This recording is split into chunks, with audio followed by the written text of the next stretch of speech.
Il Vicenza Calcio è la seconda società calcistica, l'altra è di Serie A, che ha dato il via alla possibilità di chiedere il rimborso dei ratei degli abbonamenti non goduti o dei biglietti. 6 le gare che causa Covid il Lane non ha giocato e delle quali si può chiedere il rimborso e le modalità sono semplici. Dall'1 al 31 di luglio attraverso il sito, quindi basterà accedere al sito, seguire le istruzioni che sono molto semplici, inserire i propri dati anagrafici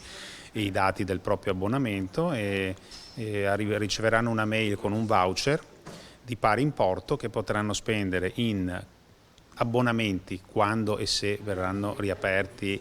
gli stadi al pubblico o biglietti. Voucher del valore compreso tra i 20 e i 140 euro a seconda del settore e tipologie, che hanno una validità di 18 mesi, quindi oltre la stagione prossima. Oltre 7.700 gli abbonamenti attualmente in essere, difficile però ancora fare una stima di quante saranno le richieste di rimborso. Intanto la società, dopo aver definito un piano emergenze del valore di qualche centinaia di migliaia di euro relativo alle perdite per le partite non giocate, è proiettata sul futuro, ovvero la Serie B e gli adeguamenti necessari per il Menti, in particolare il manto erboso, mentre il comune è chiamato ad altri interventi. Bisogna adattare l'impianto e soprattutto il tema dell'illuminazione e poi dei seggiolini e delle sedute sono i principali temi che deve affrontare il comune, essendo un impianto di proprietà comunale.